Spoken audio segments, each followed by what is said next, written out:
Nadia, welcome. It's a pleasure to have you on the show today. Thanks for having me. Awesome. Nadia, look, you're super active on Twitter. I've been reading some of your posts, but I guess a lot of my audience will not know you. We're always trying to reach new audiences as well. So, in like very, very quickly, who are you and what makes you tick? Yeah, I'm Nadia. I'm a writer researcher working independently, but I like finding really interesting problems that people haven't figured out how to describe the problem itself yet. I guess maybe is one way of saying, Hmm. in that sort of super early stage of trying to form like early questions about what is this thing and how does it work. So I really like finding interesting problems to just dig in on and try to solve them. Usually around trying to understand how people work in some shape or form. Spent a lot of time looking at open source developers and open source software and looking at how that works. And yeah, now looking at a variety of other things. Do you come from a technical background or more of a more human sciences background? I didn't study. Yeah, I don't know. I Yeah, didn't. yeah, you don't know Yeah, I didn't, but dabble in a little bit of everything. But everything. no, I've never worked professionally as an engineer. I guess I'm mostly Hmm. just interested in the people behind technology. Yeah, when I got involved in open source, and which is why I ask, I mean, when I got involved in open source, I came from a fair and square engineering background, but there were a lot of people, I got involved in university. There were a lot of people in, the philosophy department, the social sciences, and etc., that took an interest in open source because it can be seen that way. I mean, it's first and foremost a social movement, right? And it's a mixture between the technology, which is why I loved it, which is why I Yeah. always loved it. Yeah, that's what I find kind of fascinating about it. Once I Yeah. realized, I mean, I didn't, once I realized there was something interesting about open source to look at, I remember thinking, Hmm. okay, but I'm not an open source developer. This Yeah. whole thing is like very obscure to me. Am I even the right person to be looking at this? But I just thought the stories were so interesting, and it's this thing that underpins everything else that we do in technology. So it Hmm. felt strange that more people weren't talking about it or writing about it. Hmm. And where are you physically today? I am physically in Los Angeles, where Oh, I spend nice. the Yeah. summer with my family. So we're in Manhattan Beach, kind of further down south. It's really cute. Like when I say I'm in LA for the summer, people assume it's like, Yeah. you're partying in West Hollywood or something. It's not like that at all. It's very Yeah. like cute little beach Yeah. town, very quiet and sleepy and very family oriented. It's really nice. That's so cool. Look, and when I announced that I was going to do the podcast, just for my non-repeat viewers, somebody who could be joining for the first time, I was an atheist for 20 years. Right. So just and for the most part of 20 years, we can go into more details later, but I had this very low impression of religious people, which I guess a lot of people do. Some people may not say it, but it's a fact in the industry. I think a lot of people think very lowly. Why would you believe those fairy tales? And when I announced that I was going to do this and I want to have those conversations, your name immediately came up, right? So people say, "Hey, you should talk to Nadia. You should talk to Nadia." And which again, I'm happy you're here. But when we messaged each other, you said that even for you, like however you view religion, your own religious experience and religiosity, it is complicated. So tell us more about that? Who are you inside? That's, I guess, a way to put it. Yeah. Yeah, Yeah, that's a tough question, but yeah. yeah, it's really funny because I still even now hesitate to say I'm religious or I don't follow any one particular religion right Hmm. now. Um, but religion has colored my entire life, and I have this very strong personal interest in it. And so it's this thing where Hmm. I have another friend that I joke with this about sometimes because he's an atheist, and I like to prod him because he's an atheist, but he has this strange fascination with like all things spiritual. And I feel like that was me for Hmm. a long time. I can share a little bit about, I guess, like my background or relationship to I, religion I if would love that's to. I helpful. would love to hear that. But one Mhm. question about your friend: is it a academic fascination or I think not? it's more than that. I Yeah, can't speak for because him, yeah, but yeah, yeah, of yeah, and course, I think it's understood. like similar to like I think he and I are maybe like two sides of the same coin, and I just decided to flip the bit just like a little bit over the Yeah. other way. But that same sort of if I'm not really religious, but like I'm also seem to be, and it's just dancing around the edge of the coin a lot. I think any atheist would admit that religion exists, Yeah. and once it exists, I mean, it influences human societies heavily. So I can see how anybody would take like an academic interest in, like, I want to understand this phenomena, right? But Yeah, that for a lot of people, it's more than that. I think if you take an interest in people and yeah, if you're sort of, interested in creative spirit of and what moves people, then you kind of end up inevitably falling into religion one way or the other, or having to grapple with it. That's kind of how I think I fell into it. Um, But tell us more about yourself. So how is that for you? yeah, so I was born Christian, I guess. I will say my mom is like Catholic Buddhist. I don't really know if that's a thing, but she's from Indonesia, so uh, she's from this like very small minority that is Catholic and Christian. Most Indonesians are Muslim, and so had some of that, but then she also has these sort of like Buddhist tendencies because she's Chinese Indonesian, and so we always had just this mix of some. I learned the Lord's Prayer. I prayed when I was a kid, and then we would do we would do all these sort of Chinese traditions around burning like incense sticks and stuff, and praying to Hmm. ancestors who have What passed was that? away. Was that in the U.S.? Was that in the U.S. Yeah, or that was in the U.S. I grew up in the U.S. born? I Yeah. actually grew up Yeah. between the U.S. and Indonesia. Okay. It's because my mom lived there. So I was always around some weird mix of different religions. And then when I would spend my summers in Indonesia, it's a Muslim country, so we'd wake up hearing the call to prayer in the mornings and stuff. So just immersed in like a lot of different traditions, I think. Hmm. And then I went to a Quaker high school. And by then, I think I'd considered myself atheist. I think atheism was very like in vogue, also maybe around that time. There was this whole wave of atheism. So it was like if When you're, was that? that When was was that? 2000s, I guess. 20, yeah, like Absolutely. 2000. Yeah.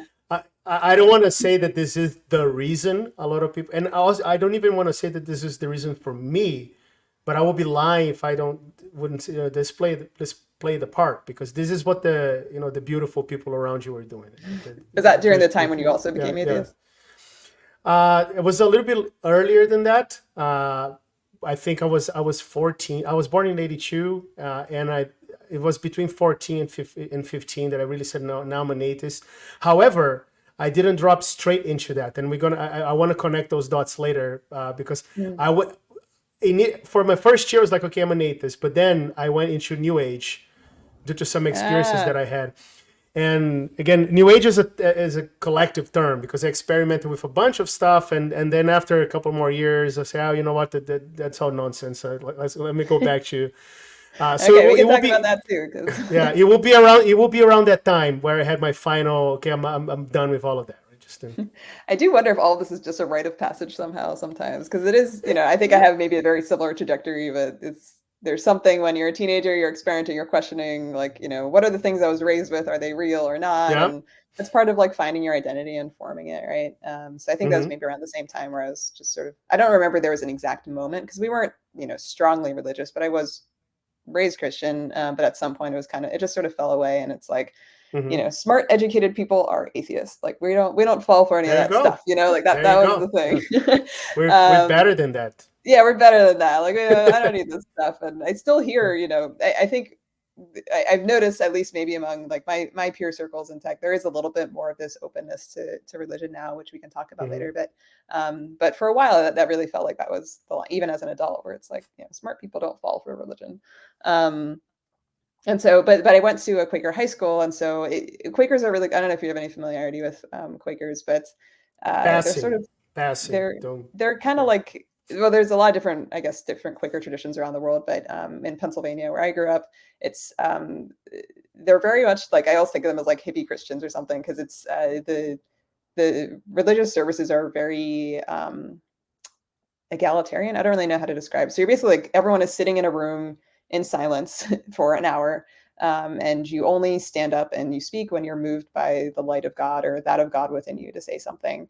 And so, everyone's just sitting there basically meditating for an hour. And then when you feel moved by God, you stand up, you can say, reflect on anything you're thinking about, you sit back down, and there's no formal services or anything. Mm-hmm.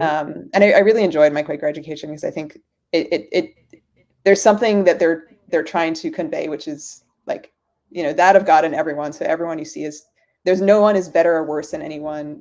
All our teachers, we called by our first names. Everyone would like sit in circles for their class. Is the idea that, everyone has something to teach you. You have something to share with everyone. So I thought that was a really good foundation. But yeah, I mean, always just sort of like toying with religion, or had some sort of philosophical interest in it, I think, and just maybe trying to grapple with the logic of it. And that was the part that would always kind of trip me up. And eventually I realized that's, the whole point of God is that you can't work your way into God with logic. And then it all made sense to me. But yeah, I think I was just in that. Do you think that just if I want to explore Yeah. that a little bit, what is it for you? Is it that you cannot get there with logic, or do you expect things about God to be illogical, or like once you have a certain couple of assumptions, then things make sense?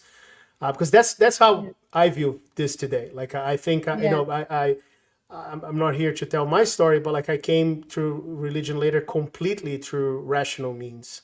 Oh, Like really? C.S.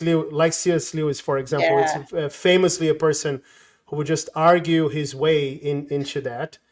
But I do say that like for the concept of God, you do have to make a couple of axiomatic assumptions. But once those assumptions are in place, I think everything that follows is fairly logical. Would you agree with Yeah. that? Or Yeah, I think maybe we're saying the same thing then, because okay, yeah. C.S. Lewis was definitely really, really important for me to because Hmm. he's just thinking out loud and he's not trying to tell you what to do. He's just sharing his own Yeah. experience. And yeah, I think it's like I feel like I can reason and logic my way all the way up to the very, very last step, and then the very last step, Hmm. you kind of just got to take the leap of faith, and then everything makes sense again in a logical sort of way. So for me, like the way I define God is just like that which can't be defined.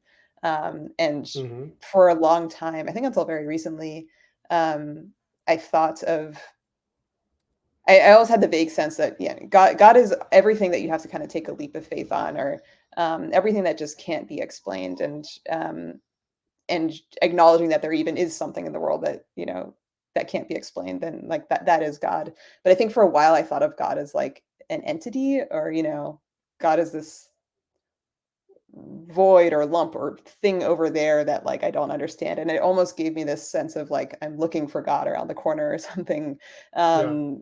Where is God? He can't be defined. And at some point more recently, I think what I've come to realize is God is this more like pervasive concept of like there everything we do is a backdrop against God, which can't be defined, if that makes sense.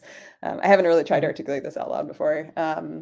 But Well, yeah, you did great. You yeah, did great actually, because and again, I'm not a spokesperson for anything, but so I'm always careful when I make statements like that. But I think this is actually pretty close to the academic Christian vision, which is yeah, I not think the so. same as your next door neighbor's Christ vision of Christianity. And I always try to make this distinction.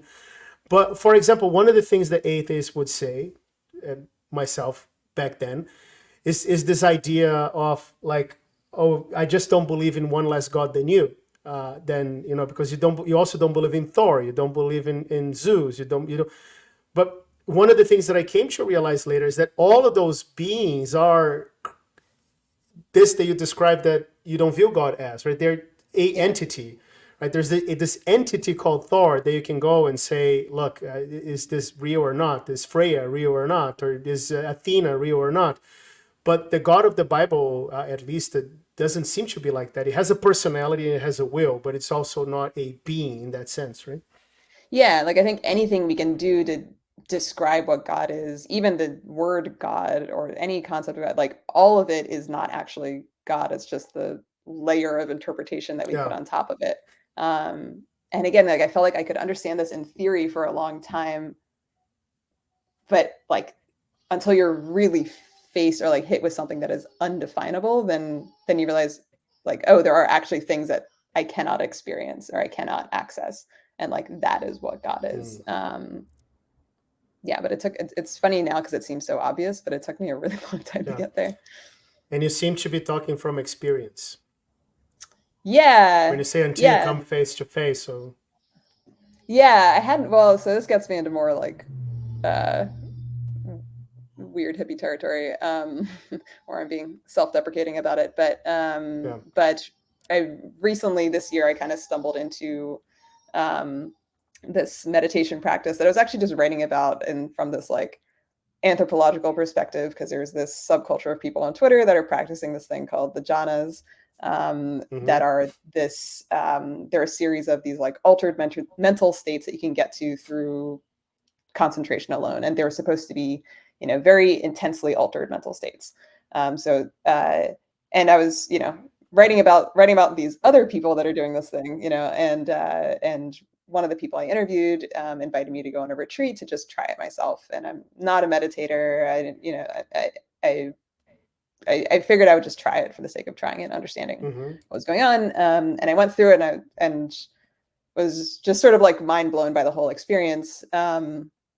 And now I've been trying to understand like what is this thing that our brains Mm-hmm. can do that I didn't realize they could do. So that's kind of the backstory to it. But recently, as I was trying to go through these experiences, there's like 8 different states, and you start in this accessing this feeling of intense euphoria, and the euphoria kind of dissolves into uh, I guess, equanimity, or sort of a more dissociated sensation. And the final experience is that your consciousness just sort of switches off. And so I went through all these states and got to the point where your consciousness switches off. And the experience is actually just like you're just blinking out. Like it's like when you go under general anesthesia, and Mm-hmm. you wake up and suddenly time has passed and you didn't even realize it.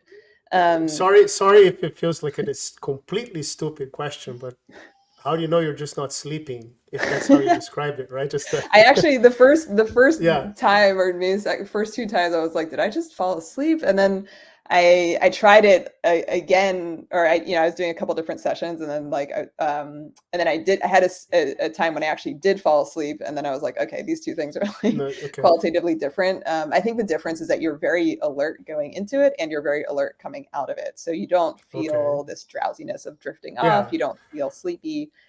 You're just like, it's as if I were sitting here awake right now, and then suddenly like time Okay. passed. Yeah. Um, I was gonna say that maybe I was just a better meditator than I thought, because I tried meditation a bunch of times, including my mm, new age phase, and I always end up falling asleep.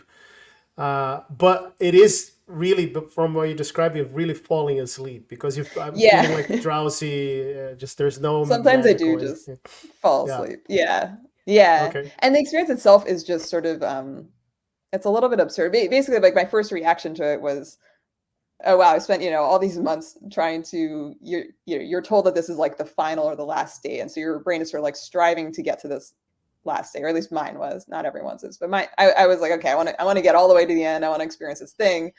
And then you actually experience the thing, and you literally can't experience it. And so something about it just felt very absurd to me, that the version of myself that is consciously striving towards um, attaining this state is like literally can't even experience the state itself. I can only know that I experienced it after the fact.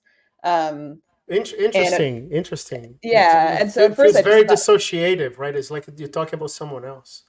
yeah, and I think that that's the flip is, then you realize, oh, there's something, that some experience that can happen in the world that I can never actually consciously experience.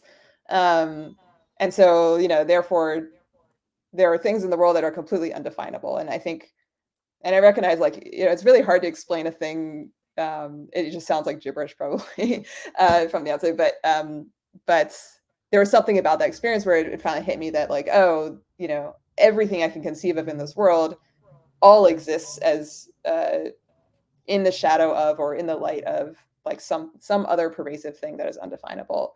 And so now I understand what it means, that everything is made in the image of God, or in the light of God, because God is this, yeah, pervasive undefined, and everything else is defined. um, and before our conversation, I was going back and reading one of an essay I wrote in September about C.S. Lewis's Surprised by Joy, Oh, which is, yeah, his memoir about yes. um, going from being religious as a child to atheist to then rediscovering his religion. I was just rereading to kind of like jog my own memory about what I wrote about in the fall. And it was funny to reread that now because at that time I hadn't done any of this meditation stuff. Mm-hmm.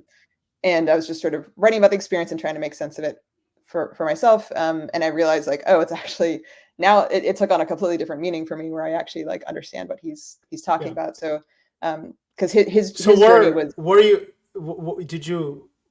you're saying like you weren't an atheist as well, which I did not know. Like just so we connect here. Is this the thing that took you out of this, or it was just unrelated? It's just a I would say I was already not atheist for a while now, but I just didn't know what to call it. So I think like I would always say I'm, and you know, people will say sometimes like, oh, I'm not religious, but I'm spiritual. And I never loved that framing because it felt like you're not committing to being religious or something. Yeah. And so I would just say I'm religious, but I don't follow any particular religion. But like, do I believe in God? Yeah, for sure.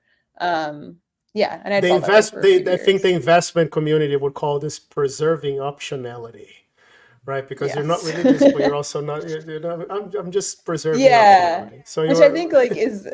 And I think a huge part of it is just like, you just gotta like commit, you know, you just gotta say, and I think that's like being challenged on that is what has pushed me further along, because it's too easy to say, oh, maybe that's true, maybe it's not, I'm just not going to think about it. It's like, okay, but what does it look like if you do confront it and you do force yourself to think about it?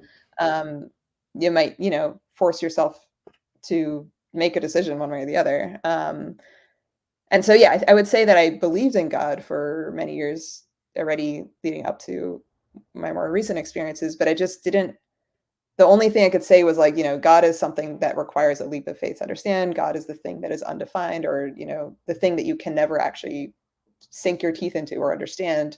But then I felt like, oh, now I've actually understand it. And so the C.S. Lewis trajectory or his path to conversion made sense to me in theory when I read it, but I couldn't understand it until I then experienced it myself a few months later. So the memoir Surprised by Joy is about him seeking this feeling of joy, which is like, you know, this like intense euphoria that you get when you're just really in the zone. You're really just like fully energized by something. I would love to feel that. I see people describing this, and I'll be quite transparent and honest and pour my heart out, which is something I love to do. The other day, it caught me thinking I wanted to die, not in a suicidal manner, because I'm not suicidal or anything like that. But I was watching people describing NDEs. If you read near-death experiences, and NDEs were one of the things. Like I had many things that kind of started flipping me over. Like they describe this intense feeling of joy, like nothing you've ever felt on this planet. I'm not really a very experientialist person. Like I'm a very rational person. And I'm not saying this to boast. I actually would prefer not to be that way. Right? But this is who I am, and like a part of me feels envious about, you know, those people die, and is this the only time in my life I will ever be able to feel like this intense feeling of joy that people describe? Because I just don't feel that. I just right? That's what I've been learning since exploring these sort of altered states that some people have trouble tapping into, feeling life is pleasant, but life is not, they don't have that intense euphoria. Exactly. Which, I learned, I think, comes very easily to me, and I didn't quite realize that myself until realizing that it doesn't come easily to other people.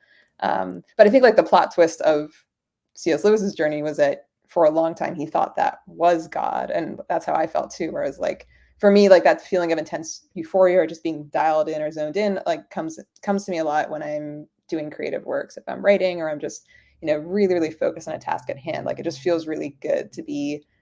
I get this, this really intense feeling, and for a long time I thought, oh, that is what it means to be close to God, because you're just sort of you're so charged in this particular way, and you know, creative work is how is divine. It's like how you get close to God, and so he takes you through his whole memoir with this sort of assumption that like, oh yes, joy is divine, and then he gets to the end and he's like, at some point he realizes, oh, joy is just the signpost. Joy is okay. What are you even trying to seek in trying to, you know, feel this intense joy? What is the end point there? And once he realized that there is no real, like, the end point is something he can't even understand. He was getting so caught up in like the feeling of joy and the seeking of joy. And then he was like, oh, that's what God is. God is that thing that at the end that like I can never actually define or touch or understand. And once he understood that, that was his conversion point. And then he ends the whole memoir in which he's talking about joy the whole time. He ends up being like, I don't really think about joy that much anymore. And I read it at the time and I was just kind of like, how did that happen? Because I still felt very governed by this, the joy seeking thing. And so I know it's interesting to reread it now because now it makes perfect sense to me where I don't really think about joy anymore because you understand there's something beyond that is Beyond just like, joy. Yeah. it's just undefinable. And and Feels everything a else lot, that you're doing. yeah. Yeah. Yeah. That is awesome. But like what took you to the point in which you in summary, because I mean I think that the meditation story is the most interesting part here, but how did you become a non-atheist? It's just what was the thing that changed the most to get you into that journey? I don't know that I had one specific Yeah. point. If I do, I don't remember. I think it was just an emergent thing from, I think it was that pursuit of joy, maybe as the initial flip of, of realizing that, oh, I feel, as your sort of like career develops and you start having your own identity around the kind of work you like to do and stuff, I realized like, oh, I like the kind of work I love to do is just chasing that something, that chasing that unknown. And to me, that felt like a pursuit of the divine, or a pursuit of like something that I can't really understand. And I don't know what is motivating me so strongly to want to do these things, but it can only be a divine sort of like push. Um, Mm-hmm.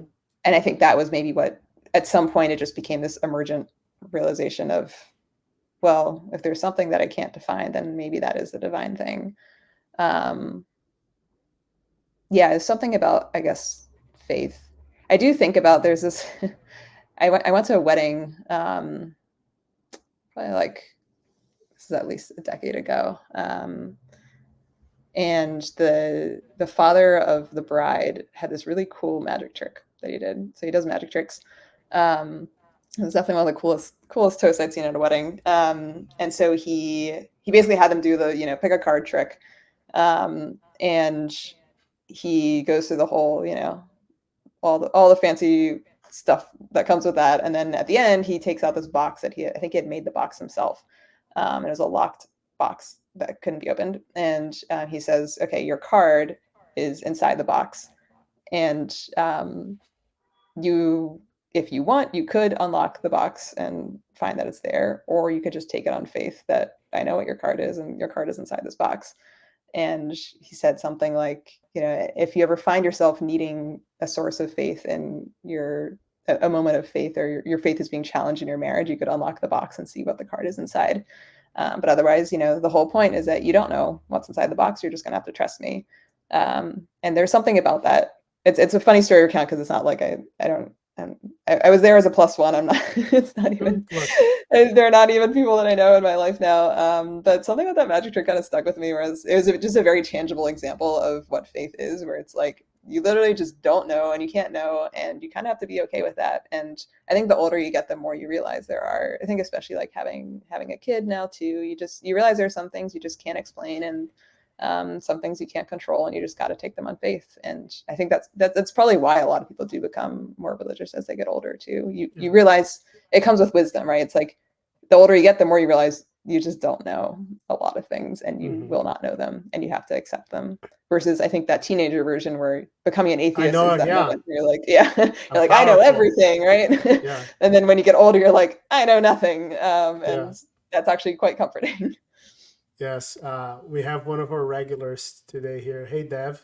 Dev, in fact, that is his name. I thought he is a developer, so he started calling himself Dev, but in fact, that's his name. And Dev, thank you so much for being here as usual. But Dev has a comment here that God is everything that cannot be explained. It actually makes perfect sense.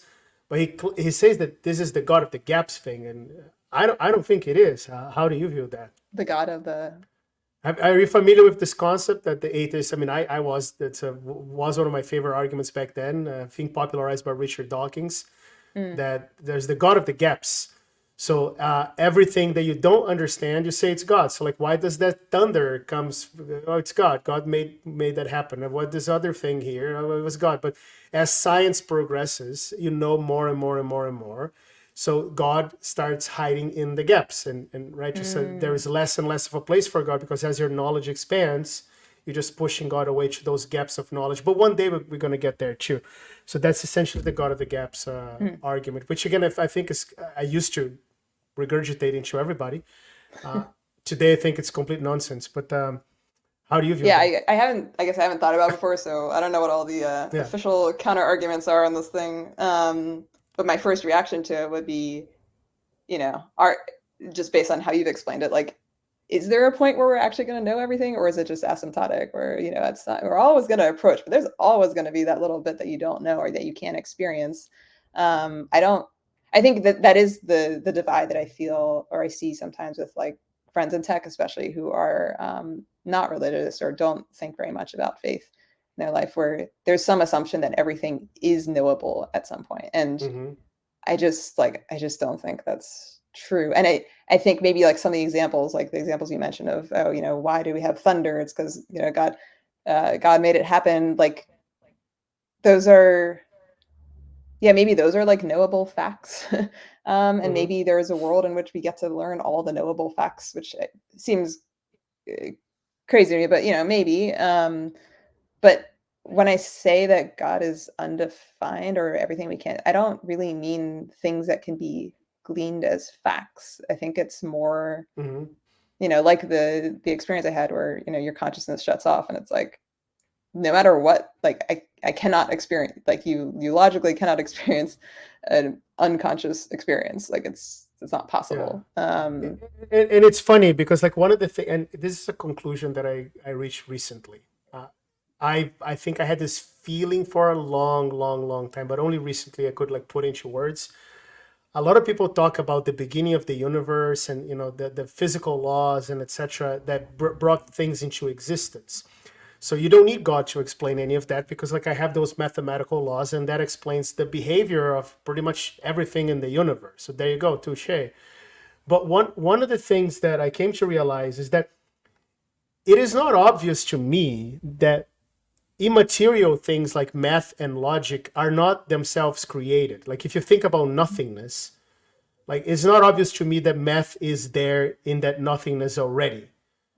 So there has to be something that predates even logic, like even the logical things we can talk about, even the categories that we can create. Again, even the relationship between things, even the concept of a contradiction, even the concept of an identity. Like I think that itself is a created thing. So there has to be something before any of that, right? Yeah. Yeah, definitely. Yeah, I think math is a good place to find actually that the proofs of God, not the other way around. In the undefined. And so I mean, I find it in eh, when I'm trying to understand people or how they work or relationships and stuff. Like I think that's another place where it's just hard for me to imagine that you will ever know, you know, why does my mother love me, or like why do I love my son? Like Well, you can try to come up I with keep asking myself why I love my daughters, because at times I feel like I kind of don't right now. when they're And finger painting the house. Yeah, yeah, but you do, and you yeah, know that you do, and it doesn't make any hmm, sense. And you can come up with all these sort of like, biological explanations or the evo psych explanations, but they just feel so anemic in comparison to like what you know in your heart. And I think people are complex and multivariate, and we barely understand our own brains. It just I don't see a world in which we'll ever be able to perfectly map every single like every single possible variable to be able to predictably say like why it is that you feel love for someone. It's just um I don't know. Yeah. that's super good. But look, I'll share an experience with you that I had, and I would love for you to comment on that, because you come from this. I want to talk more about your meditation experience as well.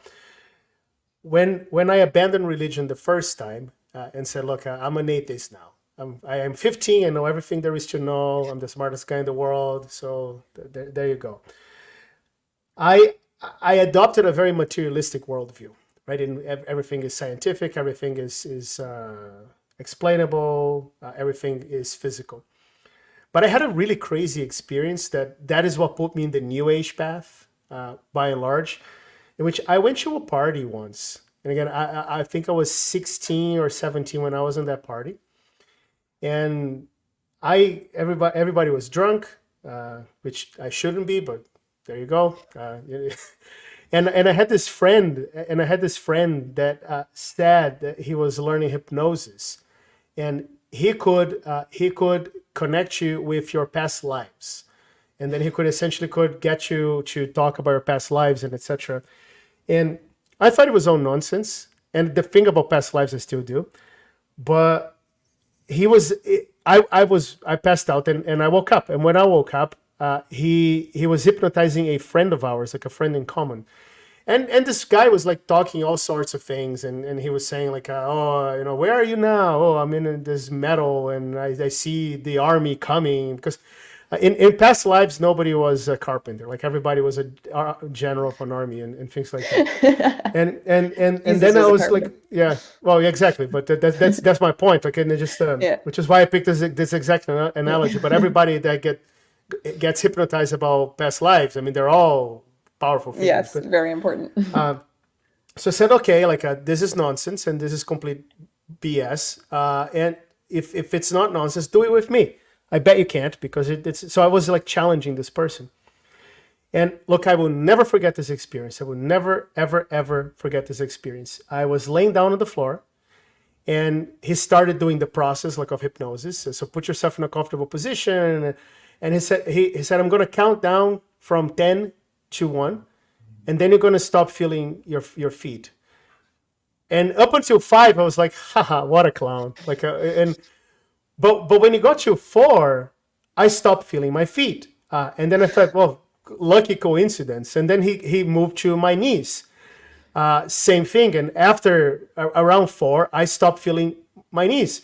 At some point, I couldn't feel my legs, and then what happened is that I started like I went into this experience from a position of like I just don't believe it, but it's all fake. But at some point, I could barely move my head, and he was trying to shut me down. But I was fighting like I never fought anything before in my life, because this motherfucker is not. And pardon my French, but like this guy's not putting me to sleep. That is not happening. So I thought very actively, and in fact it didn't happen. Like this last, like my brain didn't shut down, but because I was terrified, and I rose and say, see, it's all nonsense.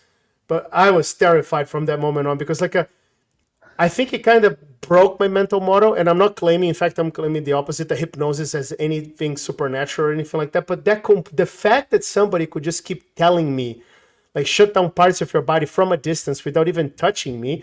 And again, it's not just suggestion, because I was fighting actively to get out of that state. Like, that messed up a little bit with my comprehension of life. Have you had Yeah. an experience like that? Just to, A little bit. Well, I mean, this yeah, whole meditation thing this year for yeah. sure. But what actually primed me for even being able to believe it was a thing was last year when I gave birth to my son. So you're talking about hypnosis. A really common thing that women do, which I learned to prepare for childbirth, is hypnobirthing, which Oh, is self my wife hypnosis. tried that. Yeah, My great. wife Yeah. tried that. Didn't work for her very much. I can't, I'm Yeah, not sure like really how I definitely didn't use it in the moment. So I guess for anyone listening, it's yeah, like you do this self-hypnosis to kind of prepare yourself for childbirth and to mentally prepare for it, and you're sort of, thinking about all the peaceful thoughts and how easy it's going to be and all this stuff. Um I think I've never tried the sort of like party trick type hypnosis. I've, whenever mhm, they do the audience and they have them do the tests and stuff, like I never yeah, pass. So I've never, and I don't want to be the person making a fool of myself on stage. So I never volunteer. But that was the first time I tried like the self hypnosis thing. I think it kind of worked maybe in the sense of I definitely went into some kind of trance like state. And then I know that, when the prompt would come to, wake yourself up and count yourself out, like I would wake up. But it didn't feel particularly, I don't know, mind blowing. I don't know how useful it was or wasn't, but I also had a great a great birth experience, so maybe it worked. But the actual experience of birth was definitely like I mean, you can't really prepare for it, right? It's like you don't really know No. what to expect. And I decided that I wanted to do an unmedicated childbirth because I just wanted to like experience the whole thing and see, what is this thing like? And in preparation for that, learned a lot about just how like your psychology is tied to your physical body and a lot of, you know, whatever you're thinking. If you're scared, you kind of tense up. If you're relaxed, your body relaxes too. And just like this thing that I had assumed was so perfectly medicalized, I guess, because that's the way that's always talked about. I had not understood that there's actually like a very strong psychological component of it, and the way that you Mm-hmm. think actually like manifests itself in reality, which sounds so like woo and fake if I think about it in the abstract, but then I actually like, went through and experienced it. And yeah, birth is definitely an altered state of consciousness. I mean, you're just on a Is whole that other right? plane. I Yeah, wouldn't know. I wouldn't you, know. you And were, yeah, you were I there, I don't think assume. my wife, I don't think my wife knows either because again, not to discourage you, but my wife had a very complicated experience and she spent 26 hours in labor. Oh my gosh. And after that, she initially tried to do the unmedicated thing. After 8 hours, she was moved to the hospital, took an epidural. And then the total thing was 26 hours, including the Wow. initial 8 hours. I had to drive her to the hospital with contraction because like we went to a birth center and because she wanted Mhm. like the whole natural thing, and they said just that if you have an emergency we can take you to the hospital, but turns out pain is not an emergency, so like go to the hospital. So I had to go drive her to the hospital. Oh my gosh. Luckily there was no traffic or anything like that, but getting there like then she took the epidural, 26 hours total. And then after all of that, she had to have a C-section because that guy was just not leaving. It's just Yeah. she was dilated. It was all of that. But like after like my boy is like a big blob of something. After after they took him out, it was like yeah you would have died. Like so she was one of the cases in which you truly need that. Uh, I think the Wow. part that What a not to champion. discourage is that nothing prepares you for what comes after. Like when he's 3 or 4 and starts like as you said painting the walls Yeah. and like that is the part that she would acknowledge is super hard. But it's funny that you say like that. Like it's a mental state, and we lost touch with a lot of our inner self in modern society, didn't we? I was the other days. You just talk about childbirth. I mean, most women will go to hospital as a first choice. Yeah. And the other day I saw someone talking about like how ancient people look. You went up at night and you saw the sky. And this is one of the things that will like if you don't see God here, like get your head checked. That's his argument, not mine. But like you don't even have this experience today of walking out. You have to seek that experience very very deliberately, but you don't have the experience of going out and seeing the Milky Way. Have you ever Yeah. saw the Milky Way? I saw it once, but you have to really go and seek it. Yeah. You have to see. It's true. I mean, I don't. I think I'm lucky in that my day to day, I get to be very focused, I have a pretty Hmm. distraction free, like just because of the type of work that I do. I'm sure like a lot of developers have this experience too. If you get to be very heads down and meetings free, then you get to be in this very like in touch with what you're doing kind of mode. But I think that's rare and it's not realistic for a lot of people. And I think you're just like constantly jumping around from one thing to another, and you kind of forget like what is your attention actually capable of, and what do you notice when you can actually be still and silent.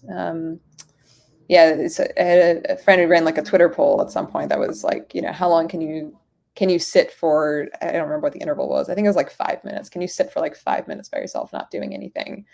And I was shocked that like a majority of people said they couldn't, and I just like No, I it can't. didn't. I can't. It's I like, absolutely can't. yeah, which is like wild to me because it's like you learn so much in that stillness of just like sitting there and like not thinking so much. So yeah, I wish, I don't know. I don't even know how to prioritize that for people because I think if you don't do it, then you don't realize what you're missing or you don't see it. Hmm. And you can't like force someone to do it. But and life realistically is challenging and busy and chaotic, so it's hard to find those moments. But um, You were talking. Tell us more about the Jhanas, because again, after I got to know you, I was reading some of your writings, and it seems like what is the difference between that and just normal, what people will call meditation? Yeah, so my understanding, and I'm going to be talking a little bit as a noob here because I kind of came into it very cold with uh, no real background meditation. So this is sort of Hmm. my understanding of it. I might be wrong on some things, but it seems there are kind of like these two broad categories of meditation. One is I'll call it like maybe like awareness focus or broaden insight meditation, maybe where you're trying to like broaden your awareness of your surroundings and notice everything around you. And that's the sort of like mindfulness meditation that's taught in the West. Vipassana meditation is I think this sort of tradition where you're I guess they're trying to get you not to run away with your brain, and the technique for doing that is just to sort of like notice everything in your present moment. So it's an expanding of awareness. The other type of meditation, which is not traditionally been part of like Western meditation schools, is concentration type meditation, and that's what the jhanas falls into. So instead of being very like aware of everything that's going on, you're kind of like dialing in and zeroing in on something. And so I liken this to flow state versus relaxation, where if Yeah. you're relaxed, you're kind of just, you're not thinking about a whole lot, you're just at ease. But if you're in flow state, you're in like dialed into a moment, just like really, Oh, really focus on one task. You can yeah. do that task. I mean, I can, if I'm really zoned in, I can go for like, 12 hours and just not even think and then at the end feel refreshed. Right. Um, Hmm. and so you're tapping into that sort of mindset where you're just focusing on a thing. And then where the jhanas part comes in is you're taking that attention, that focus, that flow state mindset, and you're directing it towards a positive emotion. So they're often described as the opposite of a panic attack, where any of us could induce a panic attack if we went to right now, probably, if you're thinking about something that makes you anxious and you start fixating on the anxiety and you're letting it grow and escalate, and suddenly you're just sort of like Yeah. freaking out for no reason. um Jhanas are that, but you take a positive emotion and you fixate on the positive emotion and you kind of let that loop and escalate. And then you, instead of being in a panic attack, you end up in this like intensely euphoric state. And then if you continue to sit with that, you continue to fixate, let it deepen and grow, your brain starts doing all sorts of weird stuff where you go from the euphoric state, the euphoria kind of burns off. You end up in a state of like peacefulness. It's not that Hmm. different from anything you can think of. So I'll compare it to like when you start dating someone, you have the initial sort of like buzzy honeymoon phase, then it kind of Hmm. evens out. You're just sort of like joyful, happy to be with them. At some point it kind of stabilizes into this feeling of commitment or solidarity and partnership. It's the same progression, but you're just doing it, I guess, faster and without any sort Yeah. of external stimulation. Do you um, do you always focus on a positive thing, or just not a panic? Because, for example, let's and maybe later I'll draw the connection there where I'm trying to get with that. What about sorrow? Can you do this focusing on sorrow? Because you sorrow probably is it's in yeah. Because sorrow is Yeah. not a panic, right? Right. I kind of wonder about, so I was thinking it would be interesting to I think you can just loop any emotion, right? But I part of me as a guinea pig wants to be like, what would have happened if I tried to loop What and would escalate happen? Yeah, sorrow? But it yeah, would probably be really sad. So I haven't yeah, tried it. But yeah, I think theoretically you probably could amplify anything, right? yeah. Um, And you made the statement that you don't need prior experience with meditation to do this. To do this yeah, well, because you don't need prior yeah. experience with anything to do any other thing, but to do this well. I think it is a skill and there's some skill involved, but the reason I wanted to make that distinction is because people talk about jhanas as a type of advanced meditation. And there's some implication that, uh, you know, only an experienced meditator would do this. So the analogy I use is like if you're, if you've never gone hiking before and you're trying to go, on Mount Everest or something, it's just like most people would say you don't have the skills to do that. And similar with jhanas, it's Hmm. like, oh, you could, use headspace or calm and do some mindfulness stuff. But jhanas, that's a whole other endeavor. So there's always some implication that you have to be very advanced or very experienced of a meditator to do that. But I came into it without any meditation background at all. I'd gone on one Zen retreat with a friend for fun a decade ago, but otherwise I don't meditate at all. I still don't like meditation. I And don't think of myself as a that meditator. doesn't seem to be a correlation based on what I've saw on your Yeah, I communication. I basically, understand. so I worked with the retreat company that taught me the jhanas, and we looked at this anonymized sample of meditators and found that there's no correlation between meditation experience and ability to get into it. So, and I ended up like writing out my own very like pragmatic, straightforward instructions and publishing them online. And a bunch of people have messaged me and reached out and said they tried it and it worked for them in like an hour. So I think, Interesting. and the I will reason, try. yeah, you should. I mean, so you're talking about I wanting will to have try. like near-death experiences or something to Yeah. tap into that feeling of intensity. Like, there's a way to do it.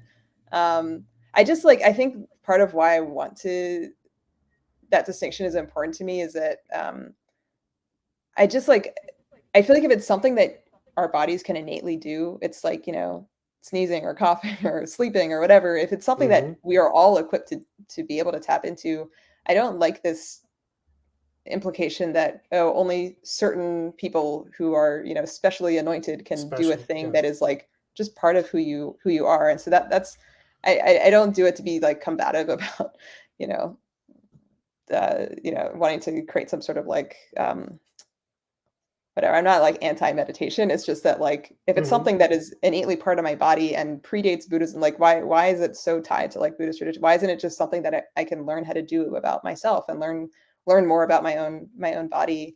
And I also think and this is relevant to just how we've been talking about God this whole time too. I think we talk too much about when you discover a form of wisdom, the first impulse is to want to share it with everyone. And this is any sort of Mm-hmm. wisdom. So Yes. Mm-hmm. and you want to tell everyone the thing that you learned, but it kind of just falls against deaf ears unless someone has actually experienced it themselves. So you can't tell someone what it feels like to love someone so deeply unless they've also loved, or what it feels like to get fired from your first job, like all these, you kind of just have to go through the thing. And I feel that way about faith and religion too, where I have a lot of deep thoughts on God and what God is or what God it feels like to me. But at least for me personally, like I don't find it that useful to tell other people what I feel because that's my experience of it. And I had to like Mm-hmm. earn or like learn that myself through my own experiences. That then, like what I was talking about with C.S. Lewis, like reading about C.S. Lewis's experience was interesting to me intellectually, but I couldn't understand it until I then just had my own separate experience entirely. And so I would love, like, when I think about helping other people understand religion or experience it or just engage with it, like I feel like we should encourage people to just help create these more maybe deterministic paths for people to discover it for Yeah. themselves, to go learn about themselves. And I really appreciate that from friends of mine who are Christian or religious, that um, they don't tell me what to believe, but they just ask questions. And then sometimes I find I can't answer the questions and I have to like think about it. Um, When I read what you wrote, I did not try. But the reason I did not try, again, being quite honest, is that it just feels to me like I probably can't. Have you met people like this before? Because like many. my attention span is horrible.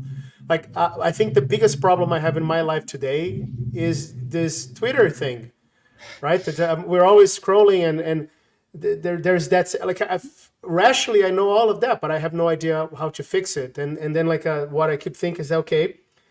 I do not. That seems to be the thing that correlates well. So I absolutely do not Mhm. have a great attention span. Like the life that I live today is notifications all the time, and I don't code anymore very much.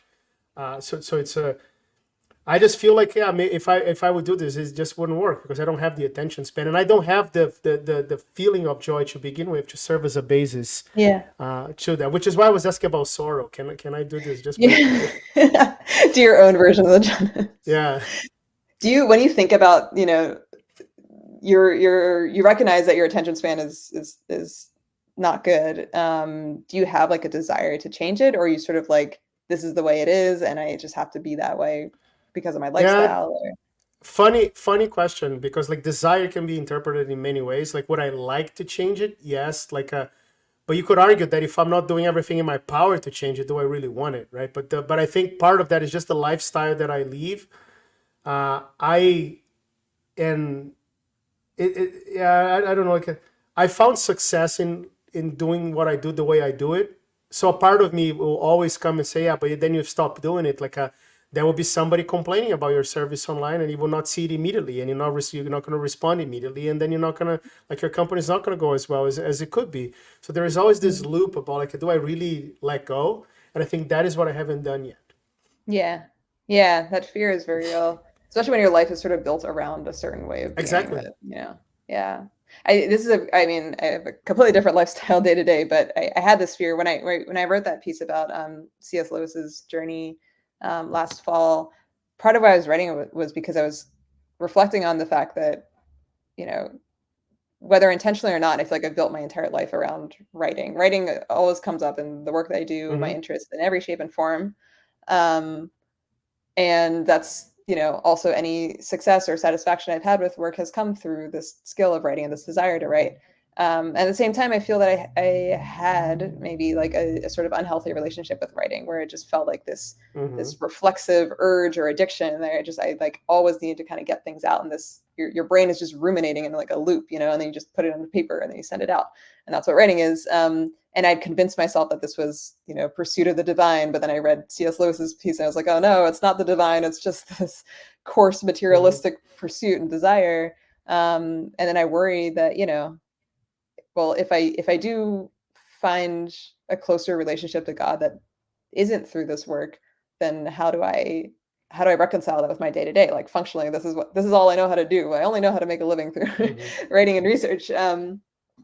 And yeah, it's funny to think back on it now, because that was maybe like 9 months ago. And now I can't even remember why I was so worried. And I don't know what changed. If you asked me on the spot, well, why do you still write if you don't have that relationship anymore? I couldn't really tell you. But something did change, where I still feel like my life is the same as it was before. It's not like I didn't, like, quit and go become a monk somewhere or anything. Like, I live my normal life, but somehow my attitude towards it has just changed, and I'm not sure why. So this sounds like a look. I did a similar joke with Kent, a previous guest on the podcast. Because I wear the headset and I have this very peculiar hairstyle, people have been calling me like Joe Rogan. I don't know if you've watched the Joe Rogan podcast, but it's almost mandatory in the Joe Rogan podcast to talk about DMT. So so here I am talking about DMT in my path to Joe Roganist. But what you're describing sounds a lot like what some of the people who take DMT will describe. I mean, I had this experience and I saw this different world, and they claim it's not just an illusion; it's an actual realm that they visit, and I believe it today. Didn't believe it back then; I believe it today. But after that, my life was different. I was a different person, and to the point that people researched using things like that for therapeutical purposes, because it really seems to mess up some people, but get other people in it's still me, but it's a different me, and you're describing the same thing. It's just they didn't take any substance to do it, right? Yeah, I've heard this from a number of people. I have no experience with DMT myself, but I've heard that it's the descriptions of the jhanas are very similar to that. And I think all these things are just different ways of getting to that same experience or state or whatever. I had a conversation recently with a friend who told me that he had a mystical experience, and there was no one thing that had occasioned that experience, but he just sort of realized all the things at once, and everything he was describing was this. It's the same experience. Everyone, so there is some objectivity to it, I think, or some consistency, at least, across like all these different stories of people that experience it in a lot of different ways. And it's fun. Like, I guess I've been thinking about this recently, because for me, it's been a little bit of like I don't think it's obvious that I would have ended up taking interest in like the jhanas or understanding what's going on in our brains or these altered states. And so it's been, I wrestled with a little bit in the beginning of, are people just going to think I'm crazy or something? And people have been a lot more receptive than I expected. Like, I've gotten so many messages from people that I would not have expected to hear from, saying like, oh, I've had this experience, or I'm trying this thing or whatever. And I guess I don't really understand. I don't know if you have thoughts on, like, why does this make people so uncomfortable to talk? Like, some people are just uncomfortable hearing about this stuff, and I don't really know why. Like, what is, especially, I kind of get it a little bit with, okay, maybe you're talking about an illegal substance and people are worried about, implications of that. But like when it's something like the jhanas, like it's just you're literally just thinking your way into the states, and I don't know why it just some people get sort of like shifty and weird about it. Do you have a We just theory? Do you have a theory as to why that is? No. I think maybe some people are just afraid of introspecting, or they're afraid of Mm-hmm. it is maybe like what we were talking about with notifications and attention, and Yeah. the feeling that maybe you'll discover something that'll upend your life and whatever, and maybe people are afraid of for better or for worse, the structure that they have right now is the structure that they know in their life, and they don't That it want a works. different Right? life. But it is also funny because I'm hearing you talk and me talking, it's like you can also have these experiences that nothing changes. I didn't leave my family. I didn't quit my job. I don't feel that anything is different. I just think about life a little bit differently now. But I don't know why it's so scary to. Do you is it more of a foundational thing that changed, or do you view yourself as more creative right at the moment after these experiences, or less creative, or Um, I the, think what happened after that, after the consciousness sort of thing, it feels like I just don't think that much about myself anymore in a good way, where I just realized that like my body and my mind are not really, they're no longer my central point of fixation. I'm just like, mm-hmm.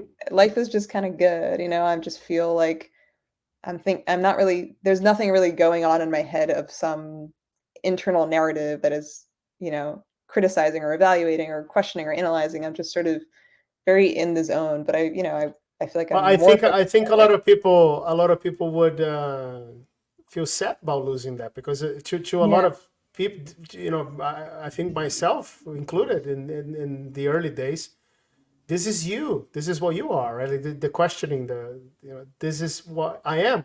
So yeah, do I lose this? What do I become? It's still yeah, me, but is it the me that I want to be? I always had a lot of trouble with relinquishing control, which is why I think I am the way I am, right? So this I've tried meditation in the past, again in my, especially my new age phase, with crystals and with incense and a bunch of stuff.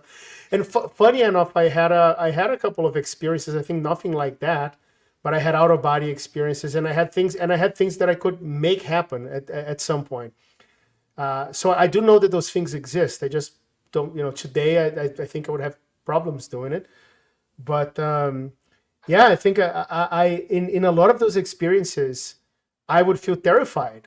That is the thing that I was trying to do. But when it started happening, I would feel terrified because I was losing control. mm, And it feels to me that I am that control, right?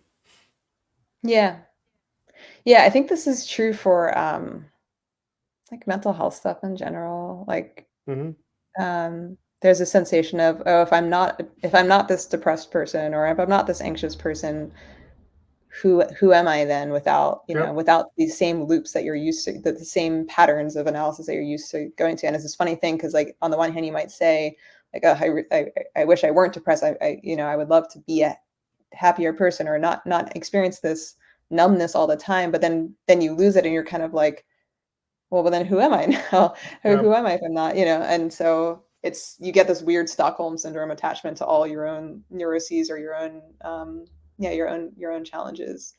Uh, Sounds like a hell. yeah, it's just Yeah. weird because we become like, Yeah. in prisons of our own making, where it's Yeah. you want to, you almost don't even want to strive toward the door is open and you don't want to leave, because you're just like, well, I don't even know what that thing is. But then once you, at least in my experience, I feel like I've gone through a number of these experiences in my life, and you cross the path, and then you realize, like, it's actually really not that bad.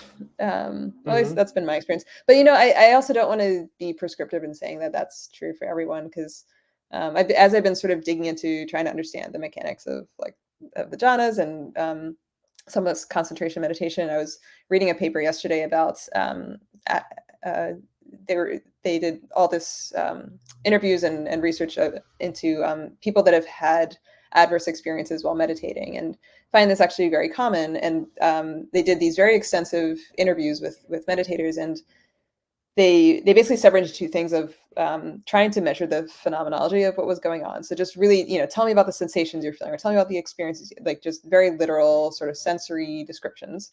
Um, And then they asked them about their interpretations of it, and the interpretations of the exact same experiences were sometimes perceived as very positive or very negative, and that depended on a whole host of other factors of, the cultural context they're in, their own Mm-hmm. expectations, their own experiences. And so, I mean, even the experience I had that I described to you about, turning off my consciousness, like, I think that's just an experience in itself. Like, there are a lot of Mm-hmm. ways to interpret what happened, and maybe I interpreted it as this mystical thing or as a godlike thing because I already was thinking of God as something that can't be defined, and then I was like, oh, this is that. But someone else might experience it and have a completely different reaction or a negative reaction. So it is, and I think that is again why it's really hard to share things that feel like that class of knowledge that is wisdom or things that you've gleaned through experience, because your experience is always filtered through so many other things that you can't really tell someone exactly how to do it the way you did. That's just, I feel like if I were to just sort of go off, it's just me feeling good at talking about my own experience, but that doesn't actually help other people because everyone has their own way of doing it. Yeah. In the beginning, you mentioned that you were raised half in the United States, half in Indonesia, and your family was Christian. You said part of your family, at least in that tradition. But what kind My of mom. Christian were they?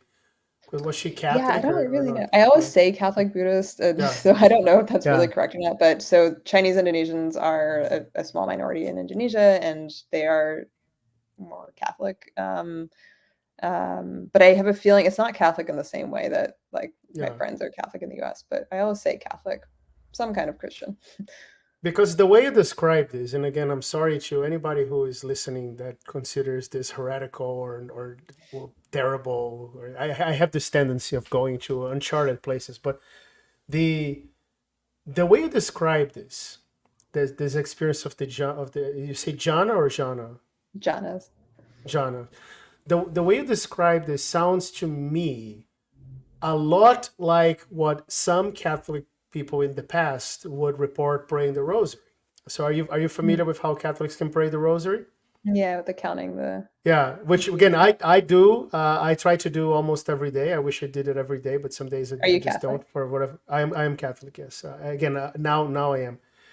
And the way you're supposed to pray the rosary is that you will do a prayer first, the Lord's Prayer, and then you will pray 10 times, which I think Protestants hate both because it is the Hail Mary and because it's repetitive.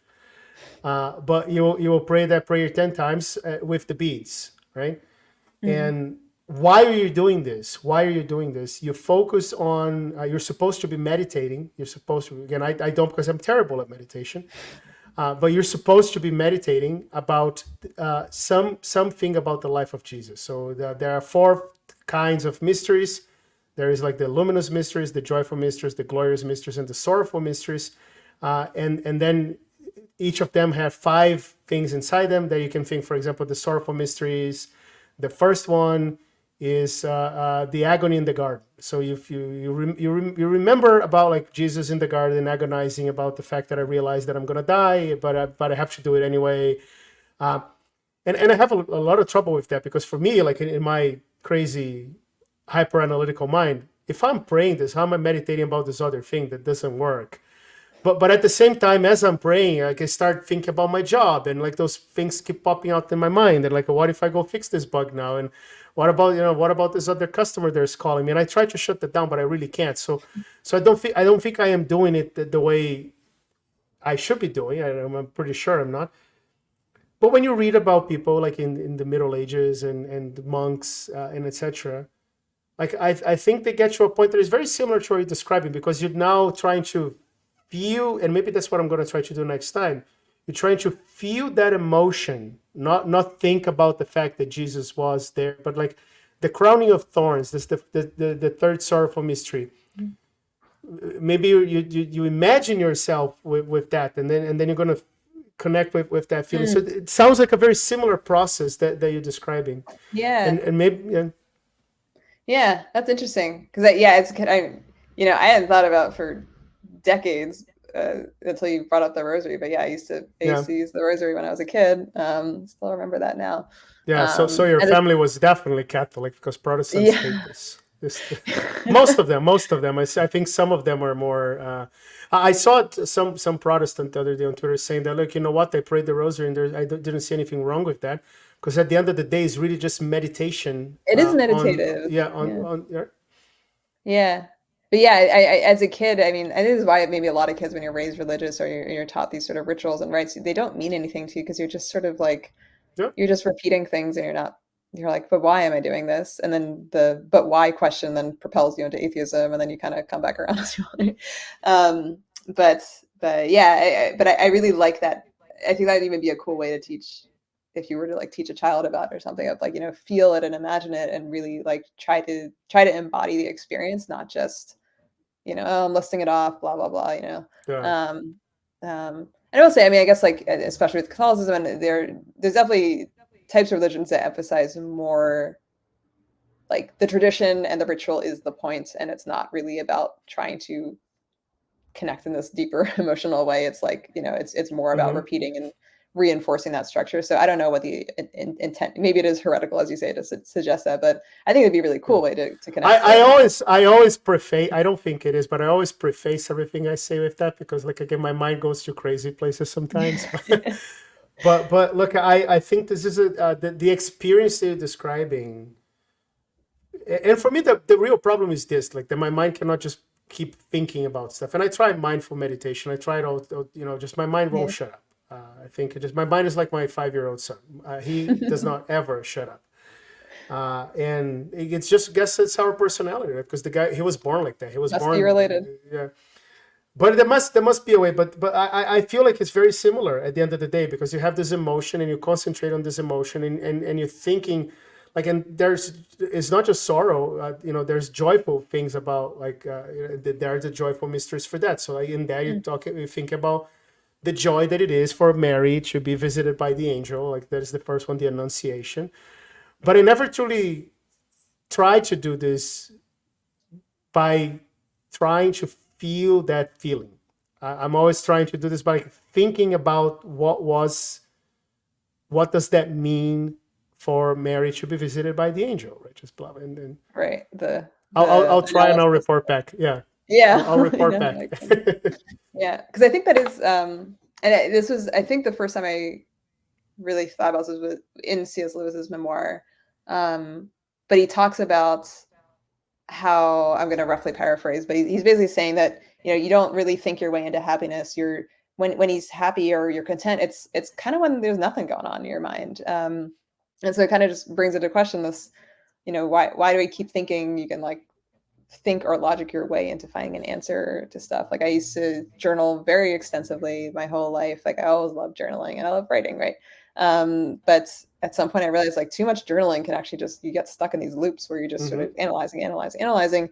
And they say, oh, journaling, is supposed to make you feel better. It can help you process some stuff, but there's a point where you're suddenly just like ruminating, and it's actually not productive at all. And what you want to get to is a point where everything kind of just falls away and you're just not really thinking too much about it. And it doesn't mean that you're not thinking, like, it doesn't mean like your brain is blank inside. It just means that you're now, I feel like I have much more control. I mean, you talk about desire for control. Like, I feel like I have a lot more control over my brain now than I did before, because now I'm just like, okay, Hmm. I've got my task at hand. I'm doing the task. I'm talking to a person. I'm talking to the person. There's no longer this like second layer of, what is this person thinking? Did I say that correctly? And all this stuff. It's just, you Hmm. just be. No, be in the moment, right? Which is a lot of people. I swear to you that I can't do this for now. For now, maybe For we'll now, change yeah. it. But, like, I don't even understand sometimes when people say be in the moment. Like, for me, I have to be thinking about stuff all the time. Yeah. This is super interesting. Do you, is there, like, a physical position that is better to do this or not, or, like, does it matter? Have you seen people? How do you do Um, this on the? I think it's taught in a lot of different ways. What I really liked about the Yeah, company that I did the retreats yeah. with was, they teach it from a, non-denominational, pragmatic sort of perspective. And Hmm. so they're kind of like, do whatever is fun and do whatever feels easy. So I always just did it lying in bed, just on my Yep. back and sitting, because I tried sitting and meditating in the past. It's so You know uncomfortable. what? I don't like to sit, and then Yeah. all of the guided meditations that I tried in the past, they said sit down, etc. And then I never do, and I always lay down. And I kept telling myself that the reason I fail is because I'm laying down. But then I don't go try sitting down. I don't know why. Just you see, It's people are uncomfortable. funny. I Yeah, went on like a it is Zen retreat uncomfortable. like 10 years ago or whatever, and it was a very different style of teaching. And that was where I remember you're sitting there and you're sitting there for hours cross-legged and your legs are going numb and your back is hurting. Like, oh my gosh, it was just so uncomfortable. And the teachers are telling you like, well, what does the suffering feel like? And engage with it in the moment. And I'm just saying, like, but I don't like this. Yeah. um, and I still like, I think that's part of why I like the concentration type meditation, is because I like being very zeroed in on a task at any given time. Like even when I'm like, I don't enjoy just like watching TV in my own time. I need to be like dialed in actively into something at all times. And so I like that with that. It's a little bit more goal oriented, where you're really just trying to focus on an object. And so my brain has something to do, because otherwise I don't enjoy mindfulness meditation. I don't enjoy the sit with your breath, and I can't do that. Like I don't, Yeah. it doesn't work for me. No, I had problems with meditation as well, which like I sometimes I say people think I'm not even making sense, but I don't think I know how to breathe. And people are, they just breathe. Don't force it. It's impossible for me. Like I'm How do you thinking about it. breathe? How I don't know, but when I'm trying to breathe in meditation, like I breathe in, and then sometimes like I never breathe out at the right time, and then I start thinking that I start hyperventilating and etc. So all of those things, they have to breathe in a specific way. Again, I tried many times, but I'm out already in the first minute. Yeah, that's tough. That sounds crazy, doesn't it? Like, and Yeah, it does.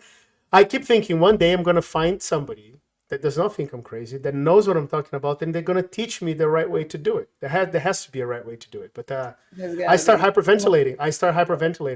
I've never heard of anybody else that reports the same thing that I do. Yeah, that's so strange. I wonder Yeah. how you breathe when you're like not thinking about your breathing.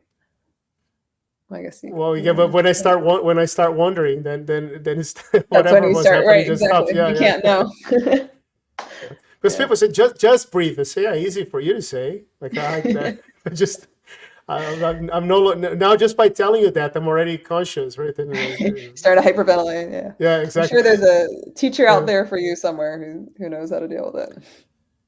But look, Sam Harris. Are you familiar with Sam Harris? Yeah. Sam Harris is again famously an atheist. Is one of the top ones from that crowd, and uh, he meditates a lot. So meditation is not necessarily a religious thing. Yeah, definitely not. How do you view that? Because for you, it was one of the things that, if I understood Push. you correctly, Yeah. not put you in this path, but open the was the last step by opening this window, right? Yeah. But on the other hand, you seem to be also very aware that this is all just something that your body does. Yeah. It's not I a so I only supernatural thing. I think I only realized, so I did two retreats basically, and I didn't practice it otherwise. And so the first one, so basically there are these like 8 states I mentioned, and then the ninth state is when you turn off your consciousness. And so for the first 8 states, it's a very different kind of experience. And the first three-ish states, let's say maybe first 3 or 4, are very embodied, and all the benefits that people talk about, it's all really about like you and your body and your mind, where you know you now know how to um nudge your brain into a state of euphoria or a state of calm and peace. And so when I came away from that first retreat, I was just sort of like, oh cool, I have a set of tools now with which to manipulate my mind, basically. So if I'm feeling anxious, I can figure out how to sort of redirect my Hmm. energy and focus, and now I feel this other thing. And so I totally get how none of that ever really comes at odds with the like atheism or faith, or whether God exists or not, because it's all presented as things that are beneficial for your body and your mind, and you have this attachment to like making my mind as good as it can possibly be. And I don't really know how to explain it, but after the second retreat, when I kind of had the more like mystical experience and grappled with my own consciousness, then I just came away with like a completely different takeaway, which was, oh, none of this stuff actually matters. And I can't tell you really why or how that happened, but now I have no desire to really practice those other lower states because I just don't really think about my mind anymore. It's just good all the time. And so You I know who don't. you remind me of? You know who you Who? remind me of by saying that? Like, I don't know if Yeah. you watched, we seem to have been a relatively similar age because you came to your Mm. atheism about the same time as me. Mr. Miyagi. You know Mr. Miyagi? Wax on, wax off. Yeah, exactly. Because it's talking about those things about you. The purpose of karate is to not fight, right? So, Yeah. but if you don't know karate, then you're not fighting. But now that you know, you're not fight. So like it's a similar thing. Like That's a I know this throwback. stuff. So I don't have the need anymore, right? Just because you learn karate. Yeah. Ooh, I like that connection. That's I gotta Yeah. rewatch that movie. That's Uh, that's a throwback. Cobra Kai is my favorite nostalgia series because I think they did it right. Most people trying to bring like this nostalgia back, they completely butchered the original. Like I don't know if you watched Cobra Kai or not. I loved it. Mm-mm. I think they're gonna have their last season starting in July now. I'm dying to What is watch it? that. Cobra Kai. It's the story. It starts as the story from the point of view of Johnny, the guy that is Daniel's bully, Uh-huh. and from his perspective, Daniel LaRusso was the bad guy. And now you know Daniel LaRusso he became like a wealthy man. He did well in life, and like Johnny, his life went to complete disarray. Oh, that's so Uh, sad. well, just it's Yeah, fantastic. I I gotta loved watch it. I it. All mean, it right, I just gotta do a whole marathon then. I gotta watch yeah, Karate Kid. exactly. Yeah, Yeah, get the whole thing. and then I rewatched all the Karate Kid movies because of the first season of Cobra Kai. So I watched it like Yeah. with a new mindset, and they're gonna have the last season now starting in July. I've been waiting for a while because they stopped Yeah. during COVID, right? But this so they got late, but super excited to watch. But again, we went on a complete tangent Cool. here, but it reminds me of that because that's exactly what he's talking about, right? Like you didn't it's not a thing. He's not telling you don't learn karate, learn it, but not and he says that knowing that you will learn because you want to fight, but he's trying to teach you the whole time that like it's not about It at doesn't some point matter. you have to understand that it's not about fighting. Like you Yeah. have to do learn it, but don't fight it. And it doesn't make Yeah. any sense from in Daniel's mind, right? Yeah. And I totally like it makes no sense until now I get it, but I didn't get it until very Yeah, recently. But yeah, it's like there is something very coarse or materialistic in thinking about like, oh, all these benefits to my mind versus like, what if your mind just doesn't really matter that much anymore? Um, that is deep. If I fail, who can help me with that task? I will. I promise you, I will try. yeah. Is there Great. anything that you recommend? Any like you mentioned this retreat or just what are the Um, options? yeah. Yeah, there are a bunch of different types of different schools of thought that teach the jhanas. The only one that I believe that approaches it from a more secular non-Buddhist tradition is Journey, which is the company that Hmm. taught me the jhanas. And then I wrote up that blog post with instructions that some people have found useful. So yeah, that's the fastest way I think to experience. But yeah. Awesome, Nadia. It was an absolute pleasure chatting with you about that today. I hope you had a blast as well. I certainly Yeah, did, it's super and fun. let's Thanks keep in for touch. making the time. Thank you. Bye bye. Bye.